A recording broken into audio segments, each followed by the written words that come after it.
Okay, my name is Dr. Kristina Dimitrijevic. I would like to thank you for inviting me on this fourth edition of the Global Conference. I'm a radiology specialist, and today my presentation will be Phacomatosis, most specific radiologic evaluation of tuberous sclerosis. Phacomatosis or birthmark are congenital disorders associated with the effect of tumor suppressing gene, affecting tissues of ectodermal origin as nervous system, the skin, the retina, visceral organs. In classical group, I will mention the four diseases which are most frequent, that are von Recklinghausen, neurofibromatosis type 1 and type 2, tuberous sclerosis, Bornveld disease, von Hippel-Lindau disease, and Sturge-Weber syndrome. Many other hereditary diseases are classified under phacomatosis. The accent on my lecture will be given on tuberous sclerosis with analysis of several cases.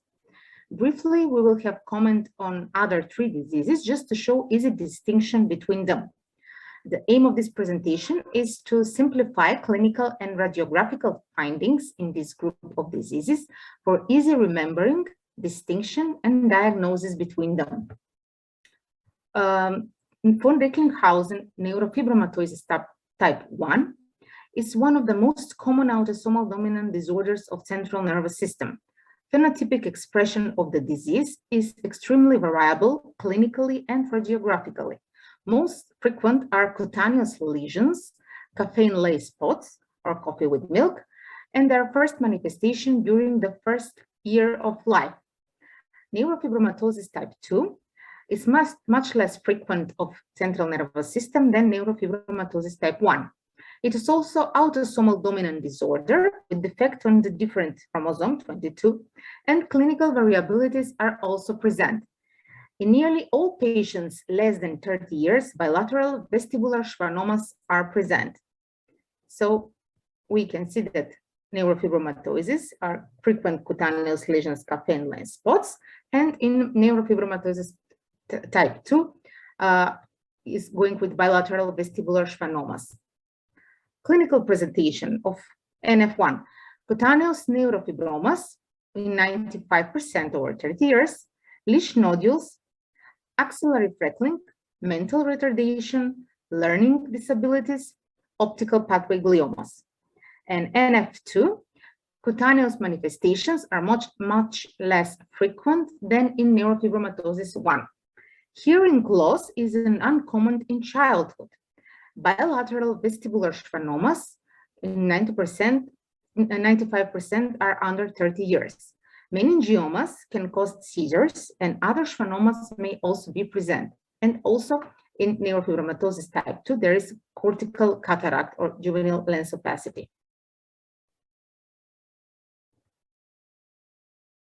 Most common neuropsychological manifestation of neurofibromatosis type 1 in childhood is a specific learning disability, defined as a major discrepancy between ability and achievement in patients with IQ scores in the normal range. An important point is that schwannomas and meningiomas are unusual tumors in children and young infants under 30 years. If they are seen in young patients, a contrast-enhanced MRI should be obtained to look for asymptomatic tumors.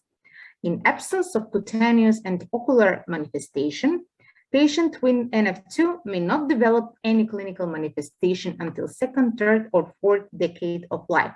It will be upon the radiologist to make the diagnosis of neurofibromatosis type 2.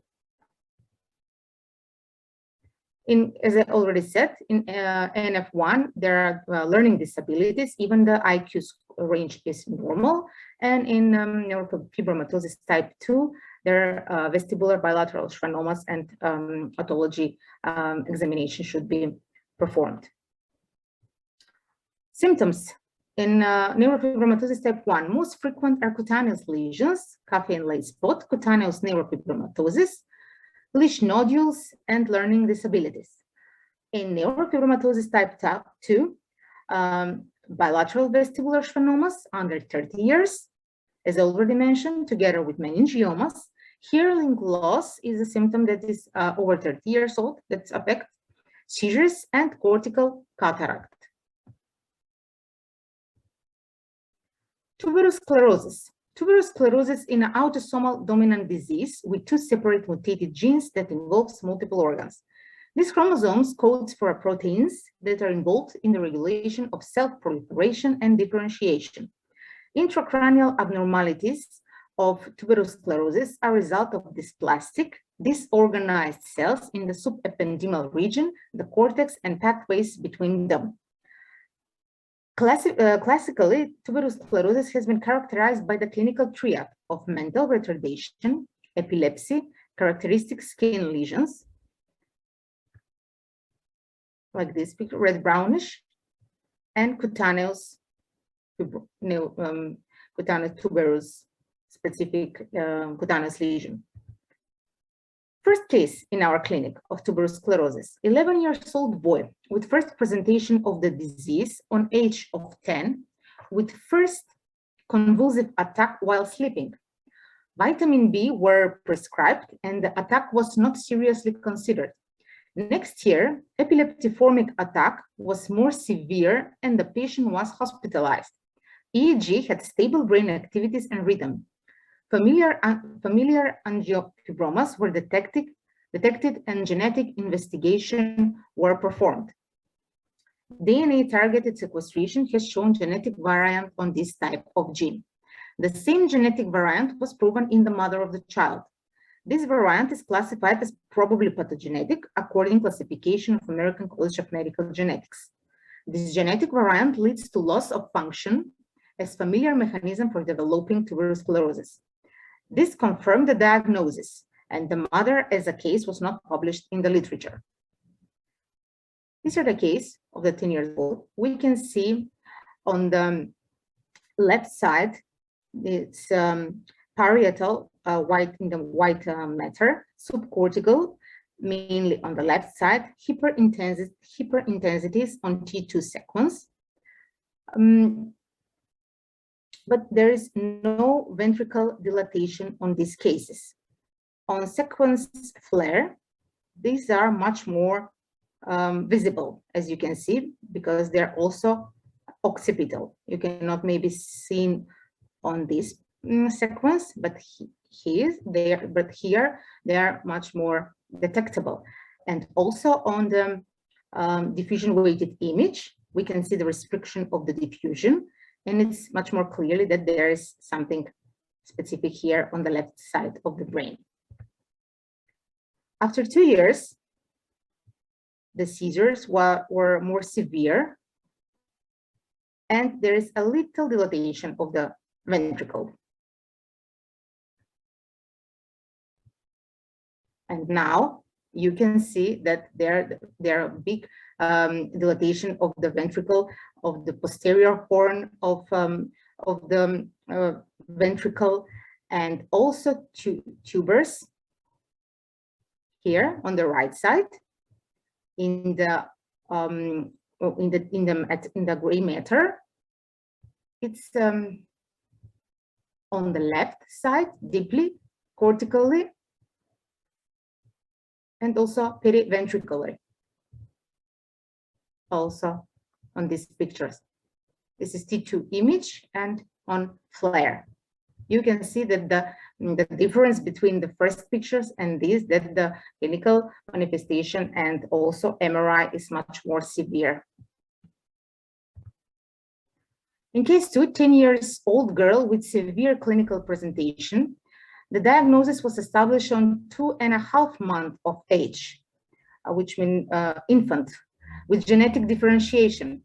The pregnancy, birth, and postnatal period of the mother was normal.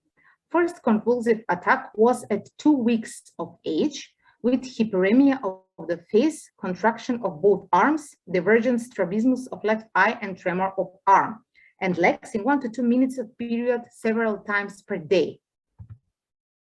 On 2.5 months of age, the girl was hospitalized for convulsive attacks with body hypertonus, eye fixation, leg and hands tremor. Now 6 skin hyperpigmentations are seen. Attention is absent, inflection position with left leg in extension and left arm inflection. On 1.5 years, the girl has another hospitalization for everyday epileptiform attacks in 3 to 4 minutes during day and night. Central nervous system examination is with hypotonia of the body, moderate pyramidal symptoms, and slow psychophysical and motor development. After 5 years, she has multiple hospitalization because of worsening of clinical symptoms, frequent epi-attacks, and falling and losing the consciousness. Clinical examination is without specific findings, but with short period of communication, e.g. polymorphic alpha rhythm with bihemispherical focus. The child was treated with anti-epileptic drugs that made some remission of the attacks. These are results from biochemistry that almost all amino acids are higher, double, triple, and much more than normal, and some are not measurable, like taurine, phosphoethanolamine, and etc. Almost all amino acids.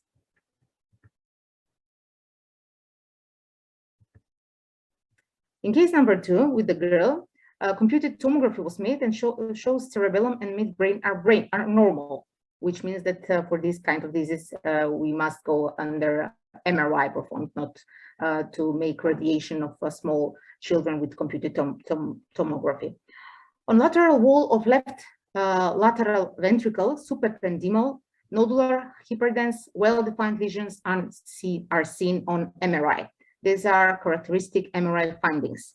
And also MRI urography was detected with multiple small cortical cysts. I will mention also case number 3.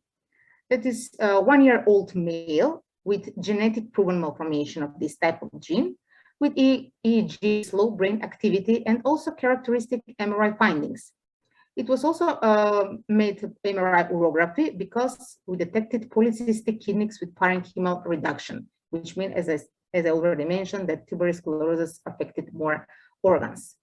This is case number 2, the girl, and with the severe, as I mentioned, disease. You can here see that there are tubers in the ventricles, and that's why the clinical manifestation and the whole clinical picture of the girl was more severe, more difficult for the whole family. It's dilatation of the ventricles, tuber in the ventricles, and also changes in the white matter, hyper intensity on T2 image, and frontal, parietal, occipital. Also dilatation of the posterior horn. This is magnetic imaging after 4 years, and you can see that there is much more tubers here inside the whole ventricles. Now you can see in the 4th ventricle that is enlarged. This is the flare sequence, and also here the dilatation. This MR urography with small cysts. This is the first MR urography with case number 2. And case number 3 was the boy with 1-year-old. You can see the tubers, look at, inside the ventricles, and parietal, subcortical. I mean, look at these tubers, very specific MRI characterization. Also, these white densities or hyperintensities, subcortical, parietal, this is on the right side, frontal, and reduction of the parenchyma.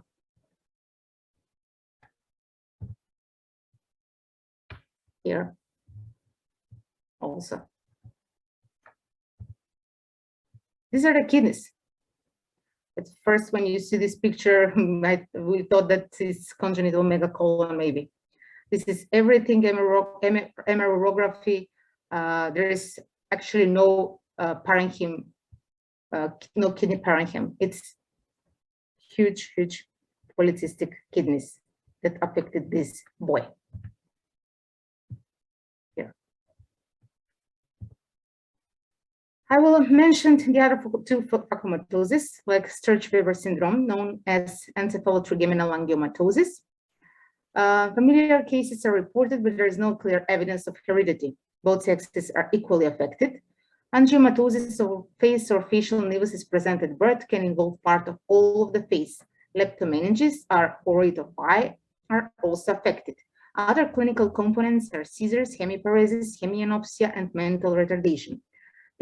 Patients generally develop normal until they begin to have focal or generalized seizures. With time, they do not respond to therapy, and prognosis is poor if big part of brain is affected. Von Hippel-Lindau disease is an autosomal dominant disorder characterized by retinal angiomas, cerebellar and spinal cord hemangioblastomas, renal cell carcinomas, pheochromocytomas, papillary adenoma of the epididymis, angiomas of the liver and kidney, cyst of pancreas and kidney, and both sexes are affected equally. Symptoms usually begin in third or fourth decade of life. The diagnosis is established if patients have more than one hemangioblastoma of central nervous system, one hemangioblastoma with visceral manifestation and known family history. What can we conclude from this presentation? Phacomatosis are a rare group of hereditary diseases that are not always easy to diagnose because of wide type of symptoms and clinical manifestation and presentation of the symptoms in different periods of times. The aim of this lecture was to simplify clinical and radiological findings in this group of disease for easy remembering, most specific for tuberous sclerosis. The accent was put on tuberous sclerosis with presentation of 3 different cases.